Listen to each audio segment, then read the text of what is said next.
کیا آپ جانتے ہیں کہ قرآن اور مصحف میں کیا فرق ہے؟ نہیں جانتے نا؟ تو آئیے اس دلچسپ موضوع کو دریافت کرتے ہیں۔ ہم سب جانتے ہیں کہ قرآن اللہ کا کلام ہے جو نبی اکرم صلی اللہ علیہ وسلم پر نازل ہوا، اور اس کی تلاوت عبادت ہے، چاہے لکھا گیا ہو یا نہ لکھا گیا ہو، اسے قرآن کہا جاتا ہے۔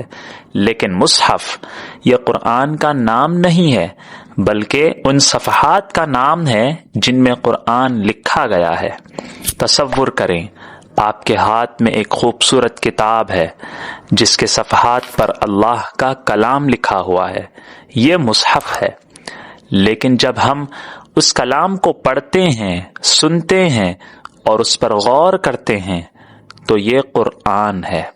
ایک دلچسپ بات یہ ہے کہ مصحف کی جمع آ سکتی ہے، جیسے مصاحف کہا جاتا ہے، لیکن لفظ قرآن کی کبھی جمع نہیں بنائی جا سکتی، کیونکہ وہ تو صرف ایک ہی ہے۔